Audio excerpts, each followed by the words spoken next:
Scientists have discovered several fossilized claws of terror birds on an island in Antarctica's peninsula, indicating that this group was more widespread than originally thought. In the event of a TikTok ban in the United States, be sure to follow me on YouTube and Instagram. Welcome back to Paleopedia, and the family of birds known as Forest Rockidae, more commonly referred to as the terror birds, is an extinct group of flightless predatory birds mainly from South America. Evolutionarily speaking, these guys were the best example of how, after the extinction of the non-avian dinosaurs, the avian dinosaurs, the birds, were in some cases capable of taking over the land held by their land-based cousins. First appearing in the fossil record around 53 million years ago, the terror birds were the dominant predator on the South American continent all the way up until around 100,000 years ago or so. It is generally believed that the terror birds went extinct primarily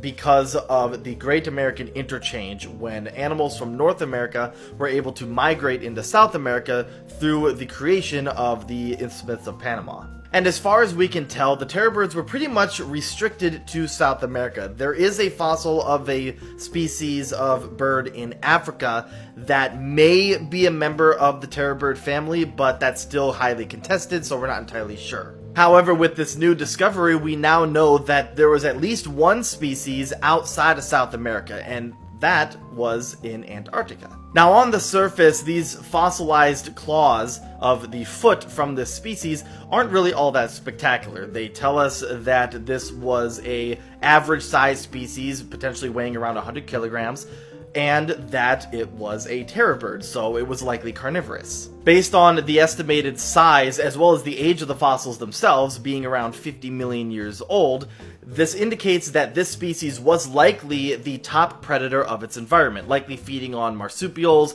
medium-sized ungulates, and things like that. But this is still an important find. It gives us a lot of insight into the paleo environment of Antarctica during the Eocene epoch, and it also shows us that terror birds were more widespread than originally thought. And being that it's from Antarctica is probably the most important part, because Antarctica historically is just difficult to find fossils in because of the environment. With this discovery, hopefully these paleontologists can go back to Seymour Island in West Antarctica where these fossils were found, dig around a bit more and find more information on the environment of ancient Antarctica and give us a better insight into how exactly life lived on that continent.